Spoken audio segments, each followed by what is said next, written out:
Hello friends, welcome to learn शिक्षा।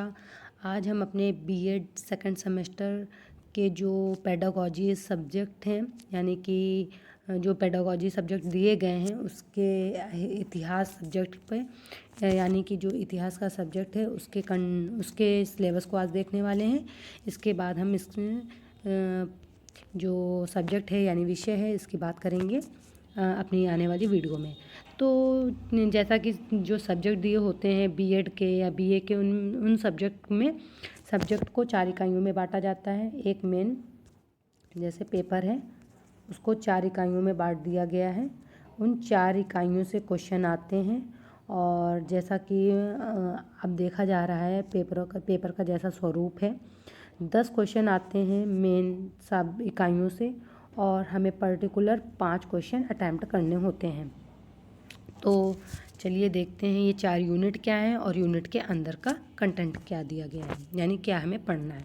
तो बात करते हैं यूनिट 1 की। यूनिट 1 है विषय एवं अनुशासन अध्ययन विषय के स्वरूप की समझ।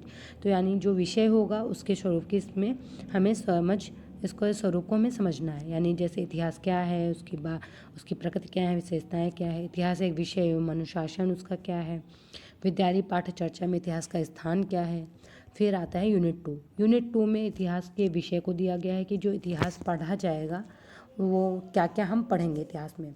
तो इस यूनिट को 2 भागों में बांटा गया है, जिसमें पहले भाग को यानी विषय वस्तु 1 को जो है वो प्राचीन भारत को रखा गया है फर्स्ट में, और सेकंड में मध्यकालीन और आधुनिक को रखा गया है। तो चलिए देखते हैं। प्राचीन भारत विषय वस्तु फर्स्ट में यानी इकाई 2 के कंटेंट 1 में प्राचीन इतिहास है। प्राचीन इतिहास के बाद सिंधु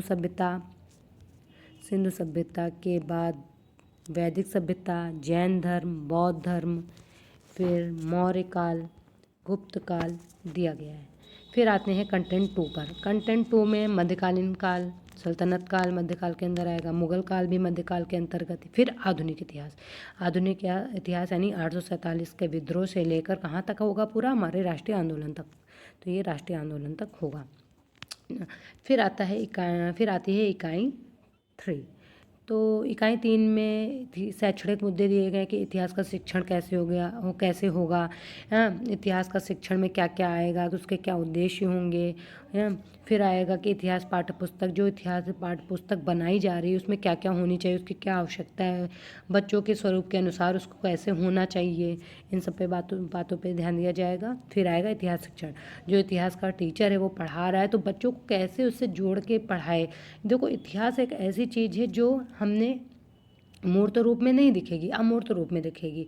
तो जैसे मैथ है, मैथ में क्या है, 3 हमें दिखता थोड़े ना है, हमें तो वो महसूस करना होता है कि ये 3 है। हाँ, अब जैसे हिंदी है, हिंदी कैसे विषय, हिंदी एक मूर्त विषय है। हिंदी मूर्त विषय कैसे, कहानियाँ पढ़ते हैं तो हमारे वो चित्र बन बन के आते जाते हैं, हम उसको महसूस करते हैं। अब जैसे नाटक भी करना है हिंदी में तो नाटक को प्ले किया जाएगा, मूर्त हो जाएगा। पर लेकिन वहीं पे अगर बात करें मैथ की, तो मैथ अमूर्त विषय है, उसमें नंबर सिस्टम ये सब होता है। सो उसको मूर्त रूप में नहीं देखा जा सकता, उसको छुआ नहीं जा सकता, उसको देखा नहीं जा सकता, उसको अमूर्त रूप में। अब बात करें तो 3 क्या, बच्चों को 3 कैसे सिखाया जाता है, 3 पेंसिल, ये 3 पेंसिल हैं, ये 2 पेंसिल हैं। तो पेंसिल, वो बच्चा कंफ्यूज होता है, ये पेंसिल हैं, 2 हैं, 1 है, 3 है, कैसे वर्ड आ रहे हैं 3 2 1, ये क्या है 3 2 1। तो ये एक अमूर्त विषय है, थोड़ा सा टेक्निकल इसमें प्रॉब्लम होती है बच्चों को शुरुआत में मैथ सीखने में, और ABCD वगैरह वो आराम से सीखता जाता है क्योंकि हम उसको दैनिक जीवन में भी आराम से यूज़ करते रहते हैं। तो अब वही बात आती है हिस्ट्री की। तो हिस्ट्री देखो हिस्ट्री बीत चुकी है, जो मूर्त रूप में हमें नहीं दिख सकती है, हम महसूस ही कर पाएंगे। अब जैसे सिंधु सभ्यता का कुछ दिखाया जा रहा है तो अगर उसका एग्जाम्पल मिल गया तो ठीक, नहीं मिला तो वहाँ पे जब मुहरे आएंगी, मुहरे पढ़ाया जाएगा तो बच्चों को दिखाना पड़ेगा, यानी कि बच्चों को महसूस कराना पड़ेगा कि मुहर इस प्रकार की होती है। तो उसमें टीचर का रोल उसमें महत्वपूर्ण हो जाता है। तो इसमें आता है इतिहास का शिक्षक कैसे होना चाहिए। फिर आता है इतिहास का कक्षा कैसे होना चाहिए। फिर इतिहास में मूल्यांकन आएगा। फिर मूल्यांकन के प्रकार, मौखिक मूल्यांकन, लिखित मूल्यांकन, 2 प्रकार से होंगे, यानी एक चर्चा करके और एक लिखित रूप से। फिर आती है यूनिट 4। यूनिट 4 के अंदर जो बांटा गया है उसमें है इतिहास शिक्षण की विधियाँ एवं उपागम, यानी इतिहास शिक्षण कराया जाएगा तो उसके क्या क्या मेथड हो सकते हैं। फिर है इतिहास शिक्षण की विधियाँ क्या क्या हो सकती है, व्याख्यान विधि, संवाद विधि, परिचर्चा विधि, ये सब हमने फर्स्ट जब हमने वो पढ़ा था सेमेस्टर फर्स्ट में, तो उसमें लेक्चर मेथड तो उसमें कई सारी स्किल्स जब आई थी तो ये सब मेथड भी हम लोगों ने थोड़े थोड़े पढ़े हुए थे।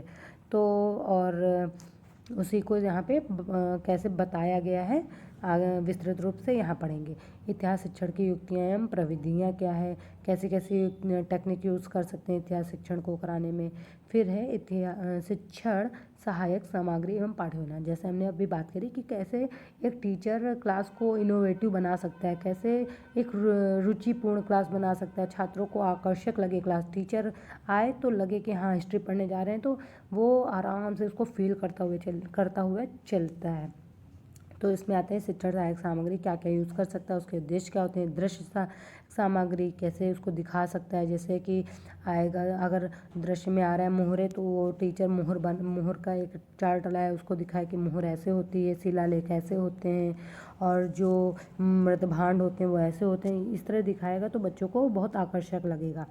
फिर आता है श्रव्य दृश्य सामग्री, श्रव्य से मतलब उसको सुना के दिखा सकता है, जैसे सुना के कैसे, तो बहुत सारी चीज़ें होती हैं जो मतलब जैसे कि हम पढ़ते हैं पृथ्वीराज चौहान के बारे में, तो पृथ्वीराज चौहान में जब पृथ्वीराज रासो है तो उनकी कई सारी कविताएं ऑडियो फॉर्म में मिल जाएंगी, तो ऑडियो फॉर्म में उसको सुना सकते हैं। जैसे रानी लक्ष्मीबाई का पढ़ा रहे हैं तो 1857 का विद्रोह पढ़ाया, तो 1857 का विद्रोह झांसी में हुआ, तो झांसी में जब रानी लक्ष्मीबाई ने वो विद्रोह किया तो कैसे उसकी ऑडियो फॉर्म में पूरा जो उन्होंने सुभद्रा कुमारी चौहान ने लिखी है बुंदेले हरबोलों के मुख हमने सुनी कहानी थी, उसको कैसे ऑडियो फॉर्म में सुना के बच्चों के अंदर उसको आकर्षक बना सकते हैं। इस तरह के हम शिक्षक सहायक सामग्री का यूज़ करेंगे। पाठ्य योजना कैसे बनानी है, और फिर है निदानात्मक परीक्षण, फिर है उपचारात्मक शिक्षण। तो इस तरह हमने इसके सिलेबस को समझ लिया है। आने वाली वीडियो में हम इसके कंटेंट को देखेंगे कि क्या क्या कंटेंट है, हम इसके पूरे हम इस समझिए कि जो इतिहास है, इतिहास का जो भी इतिहास है, इतिहास का पूरा पोस्टमार्टम करके रखेंगे कि ये है क्या। हाँ समझ रहे हैं ना, बीएड क्यों कराया जाता है, बीएड इसीलिए कराया जाता है ताकि जब छात्र हैं वो छात्र समझें, छात्र अध्यापक उस चीज़ को समझें, अपने जो पेडागोजी सब्जेक्ट को समझेंगे तभी वो जाके, आप होता नहीं कि 100% हम समझते हैं तब हम जाके 85% उनको देते हैं, और 85 में कुछ बच्चे उसको 75% लेते हैं, तो कुछ बच्चे उसका 50% लेते हैं, तो कुछ बच्चे उसमें 25%। तो ये हमें 100% पता तो होना चाहिए ताकि हम 85 डिलीवर कर सकें। डिलीवर करने के बाद बच्चे अपनी क्षमता के अकॉर्डिंग उसको ग्रहण करें, और क्षमता के अकॉर्डिंग और कुछ होता है आकर्षक, अगर वो चीज़ आकर्षक है तो वो उसको और जल्दी अडॉप्ट करेंगे। तो हम पूरे इतिहास को देखने वाले हैं, महत्व, विधियाँ क्या है पढ़ाने की, ये होता क्या है, तो सब पे बात करेंगे आने वाली वीडियो में। अगर आपको वीडियो पसंद आ रही है तो चैनल को सब्सक्राइब करें और वीडियो को लाइक शेयर कमेंट करना ना भूलें। Thank you very much.